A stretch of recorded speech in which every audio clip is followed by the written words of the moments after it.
belajar pada kita berdua beragama dan kepercayaan masing-masing agar dimudahkan dalam pembelajaran. Berdua dipersilakan.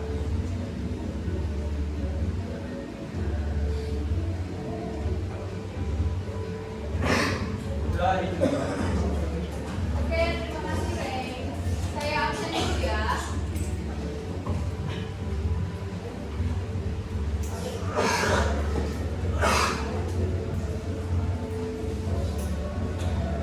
Agar Ahmad Adil, Alessandro, Alisa, Ain, Arka. Jadi tujuan kalian hari ini untuk mempelajari pertumbuhan ekonomi yaitu agar kalian mengetahui apa itu pertumbuhan ekonomi, kemudian mengerti cara menghitung laju pertumbuhan ekonomi dan mengetahui teori-teori yang terdapat dalam pertumbuhan ekonomi. Jadi seperti yang saya sampaikan kemarin, hari ini kita akan belajar terkait ekonomi. Di ujung lihat nggak poin-poinnya? Lihat. Ada yang ingat nggak pertemuan sebelumnya kita belajar tentang apa? Pendapatan per kapita dan pendapatan nasional. Nah, jadi kita telah mempelajari tentang pendapatan nasional dan pendapatan per kapita yang pastinya berkaitan dengan materi kita hari ini yaitu pertumbuhan ekonomi.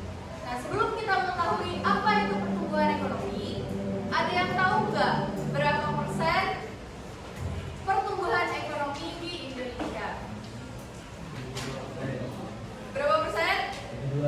72, tinggi banget. Berapa? Daerah?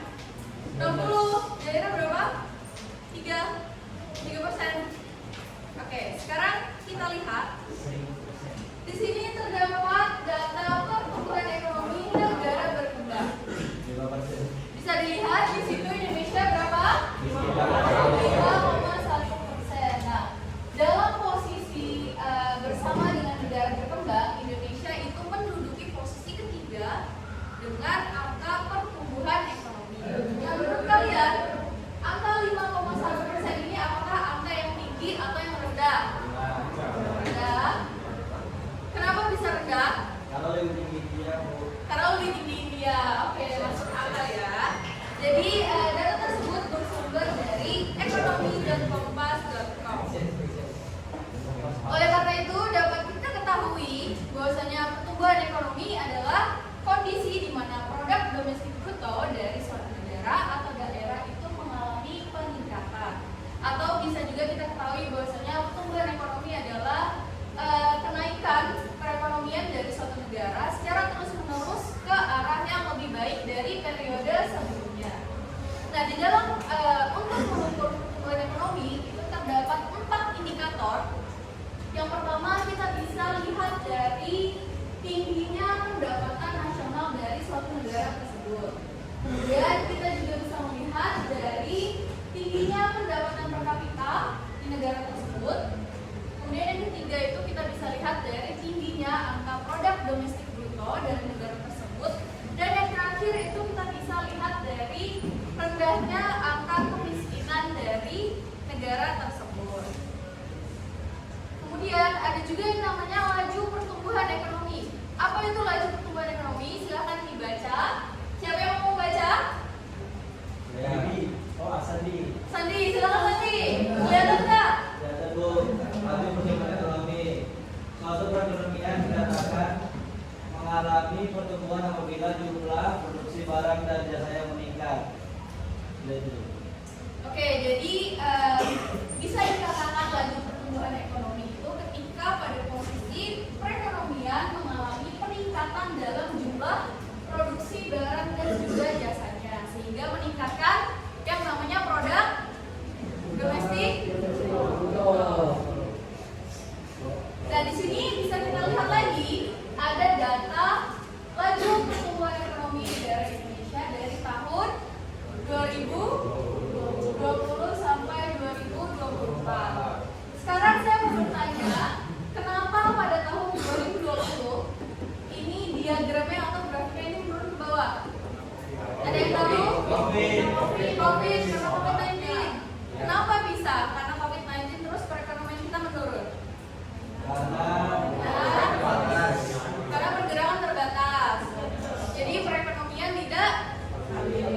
stabil dan tidak berjalan. Berarti di sini coba baca dulu soalnya. Ketahui PB. Sambil lagi, gantian deh, siapa yang mau? Cewek. Cewek. Gina. Gina, baca Gina. Baca deh. Diketahui PDB real 2024 dari negara X sebesar 1.500 triliun. Sedangkan PDB real tahun 2023 adalah 1.200 triliun. Itulah pertumbuhan ekonomi tahun 2024 berdasarkan berbeda. Oke, terima kasih Gina. Tepuk tangan dulu buat Gina. Jadi di sini kita tulis dulu diketahui PDB real tahun 2023-nya sebesar 1.200 triliun.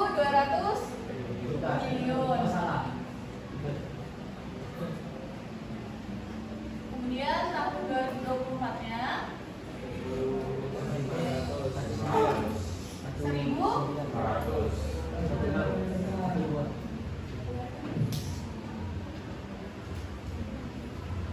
Yang ditanya apa? Pertumbuhan ekonominya. Berarti di sini kita masukkan rumusnya dulu. P sama dengan PD DR 2024 kurang materi terkait pertumbuhan ekonomi. Sekarang kita akan masuk setelah kita memahami apa itu pertumbuhan ekonomi, maka kita akan mengerjakan yang namanya lembar kerja peserta didik. Pengerjaan LKPD-nya akan dilakukan secara berkelompok, yang dimana sudah saya bagi secara heterogen. Jadi di sini terdapat 6 kelompok. Duduknya di sini kelompok 1, 2, 3, 4, 5, dan 6. Saya bacakan dulu ya kelompoknya. Untuk kelompok 1 itu ada Alessandro, Salsabila, Rezianka, Yaser. Silakan untuk berkumpul dengan kelompoknya masing-masing.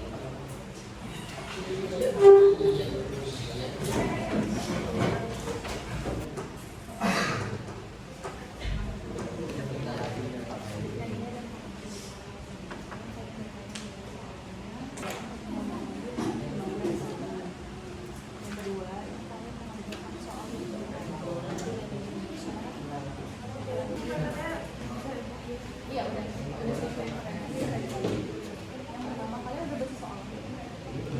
Ya. Ada yang mau ditanyakan? Atau udah jelas? Udah jelas ya? Gimana kalian kalau sudah ada yang mau ditanyakan nggak? Sudah baca LKPD-nya?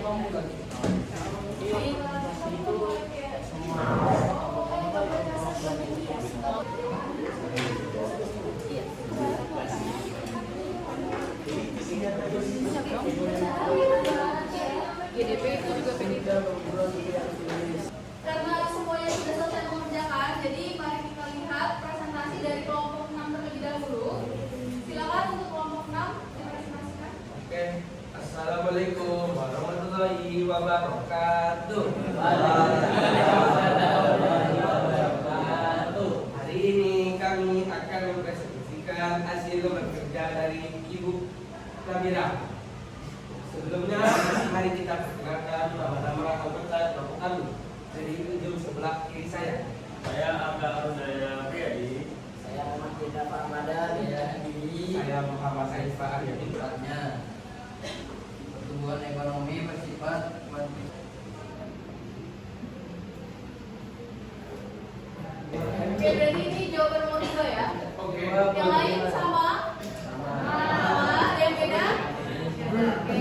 Kita lanjut di aktif keempat. Apa saja faktor yang mempengaruhi naiknya pertumbuhan ekonomi di Indonesia? Yang sudah kami diskusikan itu ada 5. Yang pertama dari Sudah selesai kelompok 6? Sudah. Sekarang berikan tepuk tangan yang berikan.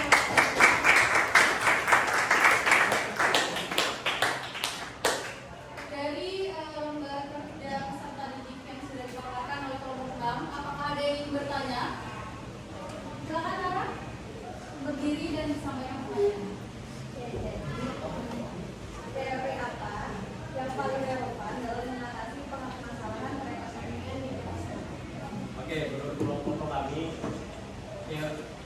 dari apa? Teori dari Adam Smith dalam bukunya yang berjudul The Wealth of Nations.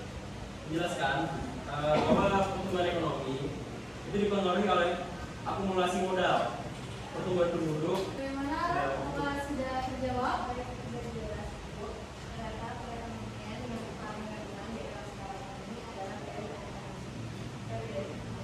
Sudah jelas ya? Oke, ada lagi yang mau bertanya? Tidak ada? Aman-aman. Oke, terima kasih untuk ruang kenal. Silakan kembali ke tempat duduknya. Nah,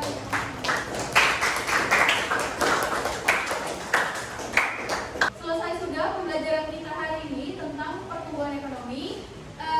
Selanjutnya saya mungkin minta satu orang untuk menyimpulkan pembelajaran kita hari ini. Ada yang bersedia?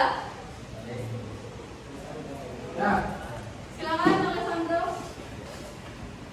Jadi apa kesimpulannya Ale? Sebenarnya pertumbuhan ekonomi adalah penaikan produksi barang dan jasa suatu negara yang diuntungkan PDB, dipengaruhi oleh SDM, modal teknologi dan kebijakan pemerintah.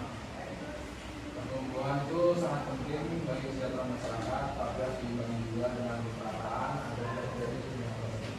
Oke, sudah? Sudah. Oke, tepuk tangan buat Ale.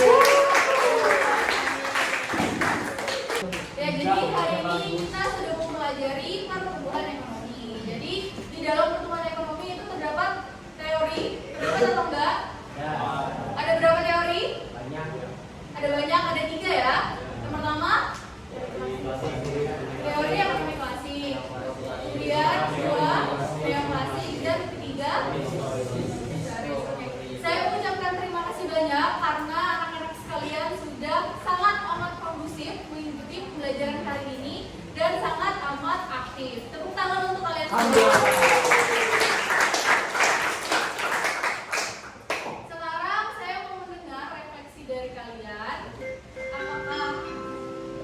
Apakah ada yang ingin menyampaikan refleksi terkait pembelajaran hari ini? Oke, silakan Reizalka. Ya, jadi pembelajaran kali ini Ray mungkin bisa berdiri? berdiri. Ya, berdiri aja. Ya, jadi pembelajaran kali ini di hari ini bagus, ada presentasinya, ada pembelajaran soal dan ada pemahaman materinya.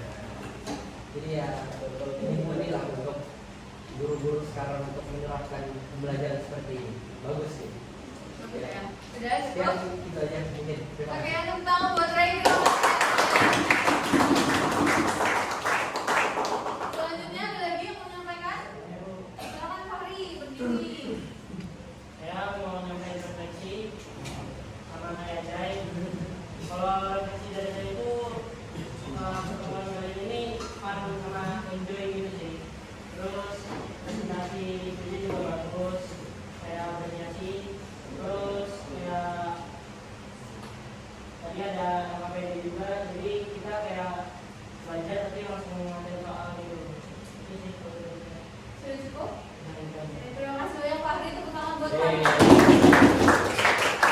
Selesai sudah pembelajaran kita hari ini. Kita bertemu lagi di minggu depan. Minggu depan kita akan belajar terkait kesenjangan sosial atau kesenjangan kemiskinan. Sebelum kita mengakhiri pembelajaran hari ini, mungkin ketua kelasnya boleh dibantu untuk berdoa terlebih dahulu.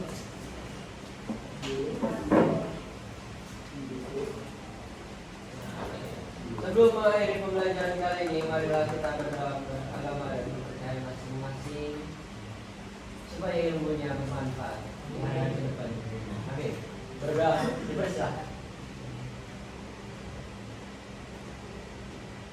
Amin. Berdoa untuk umat. Amin.